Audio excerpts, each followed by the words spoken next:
पितामह भीष्म के बाईं ओर पांडव खड़े हो गए, दाहिनी ओर ऋषि मुनि आकर के खड़े हो गए, भगवान कृष्ण चरणों में खड़े हैं। उसी समय आकाश से पुष्प वृष्टि होने लगी।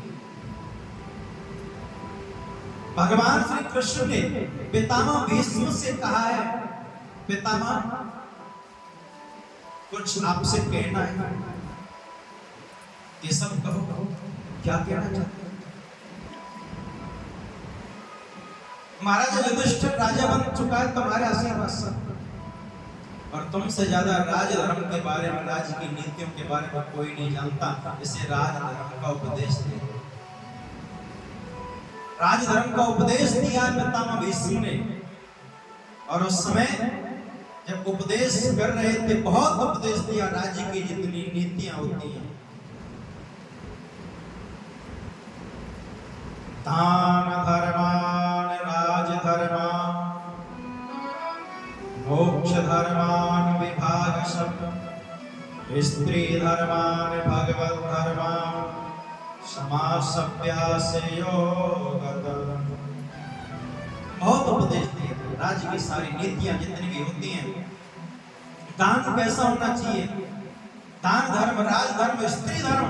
और स्त्री धर्म की जब व्याख्या चल रही थी, पास में द्रौपदी खड़ी है और वो हंस गई है, उससे हंसी आ गई, और ये हंसी पितामह भीष्म के कलेजे को जल रही है, सह नहीं कर पाए हंसी। और आंसू बहाते हुए हाथ जोड़ करके कहने लगे, पुत्री तुम क्यों हंसी?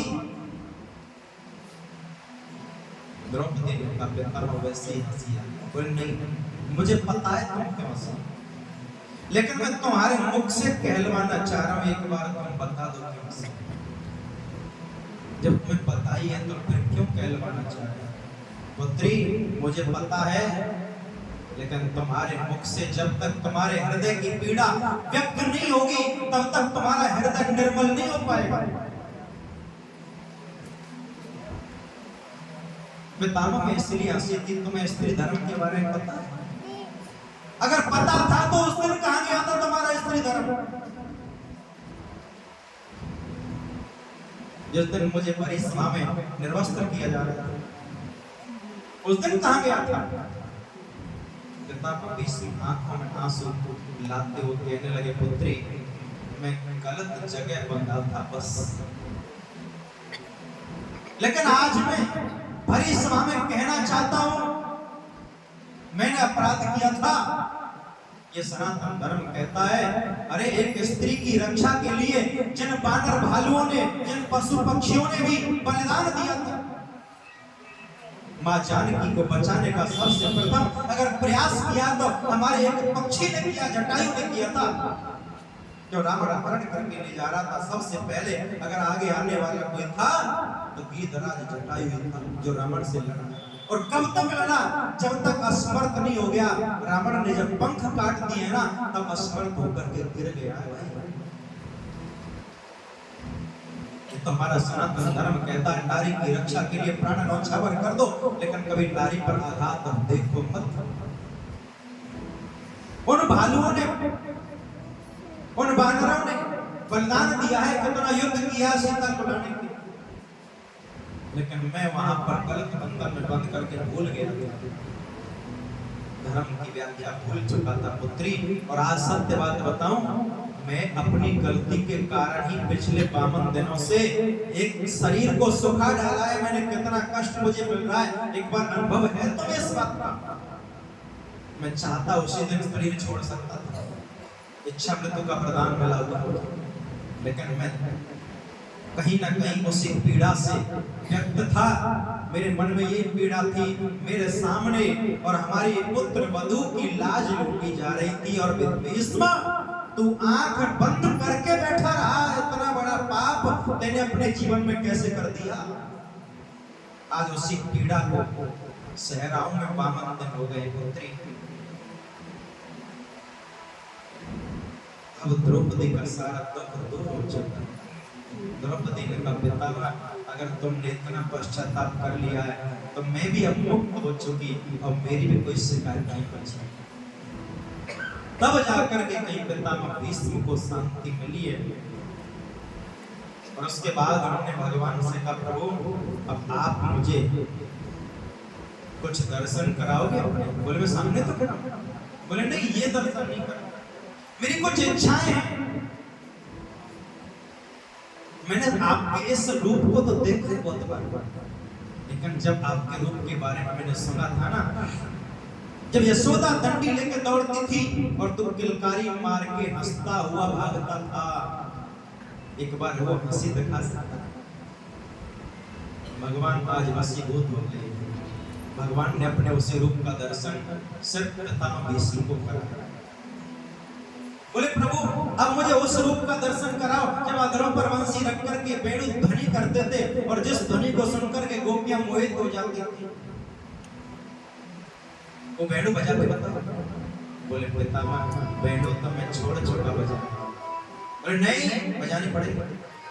वेणु का आह्वान किया, नहीं तो भगवान ब्रज में ही वेणु छोड़ के आए। वह दिखाइए, वो ध्वनि सुनाइए। प्रभु अब थोड़ा सा मुस्कुराओ। बोले मुस्कुरा तो रहा हूं। बोले नहीं, मजा नहीं आ रहा, अभी थोड़ा दूसरा। भगवान वशीभूत हो गए। भगवान ने कहा पितामह आज जो तुम चाहोगे वो रूप का दर्शन, हर रूप का दर्शन किया, पान किया है। पितामह भीष्म ने कहा इसी बात की तो मैं इंतजार कर रहा था जब प्राण तन से निकले। कम से कम गंगा जी का तट मिल जाए, और गंगा का तट ना मिले तो यमुना का वंशी पट मिल जाए। अगर ये भी ना मिले ना तो मेरा सामरा निकट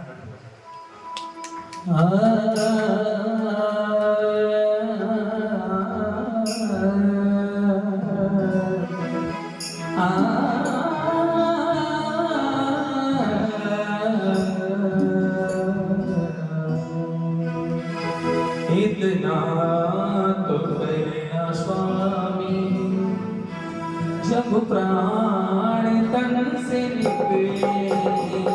इतना तो करना स्वामी जब प्राण तन से निकले।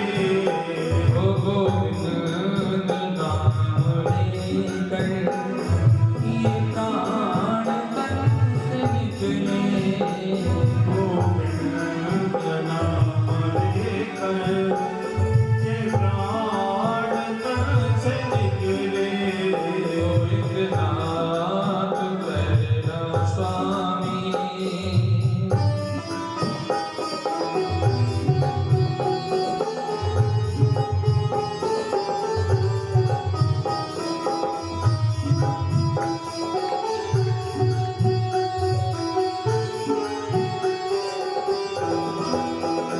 श्री गंगा जी का तट हो, यमुना का बंसी घट हो।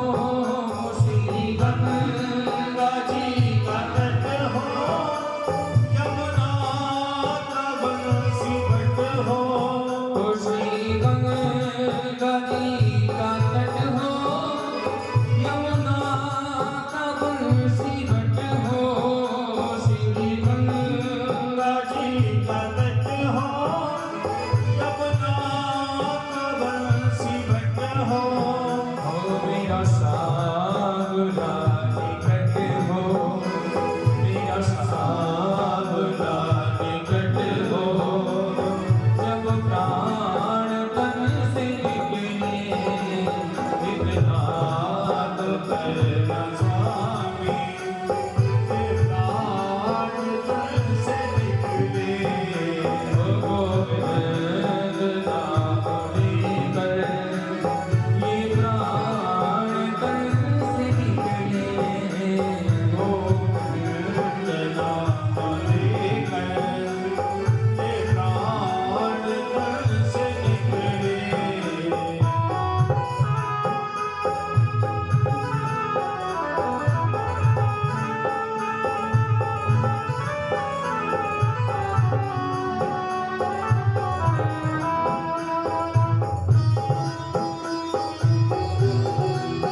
भगवान की सुंदर छवि का दर्शन करते हुए और प्राणों को खींचना प्रारंभ किया। नीचे तलवे से प्राण खींचते हुए जैसे जैसे ऊपर चढ़ते गए भीष्म पितामह का शरीर स्वस्थ होता चला गया। और जब कंठ आए तुरंत ब्रह्मरंध्र से प्राण निकल करके आत्म ज्योति और परमात्मा के चरणों में लीन हो गई। बोले भक्त वत्सल भगवान की देवताओं ने पुष्प वृष्टि करी और मृत्यु महोत्सव हुआ है। इधर समय आने पर भगवान कृष्ण ने युधिष्ठिर से विदा ली है और हस्तिनापुर छोड़ करके द्वारका को प्रस्थान किया। अर्जुन विदा करने साथ गए और उत्तरा के गर्भ से परीक्षित का जन्म।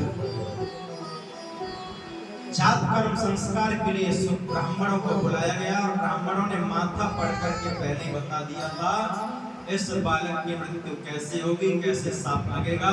लेकिन महाराज चिंता मत करना, स्वयं भगवान जब इसे गर्भ में आकर के बचा सकते हैं तो इससे सुखदेव के रूप में आकर के बचा। ये पहली कथा। इस तरह परीक्षित के जन्म की कथा, भागवत की रचना, सुखदेव जी के जन्म की कथा सूत जी महाराज ने 88,000 ऋषियों को सुनाई और वही अपने आप को सुनाई। परीक्षित को साप कैसे लगा, सुखदेव जी का आगमन कैसे हुआ, क्या सुखदेव जी ने सुनाया है, ये कल की कथा में सुनाया जाएगा। क्योंकि अब नजरें गणना प्रारंभ हो चुकी है हमारे, हम पहचान जाते हैं, हमें भी डर लगने लग जाता है। तो कल समय से ही आए, क्योंकि देखो हम बिल्कुल 1 बजे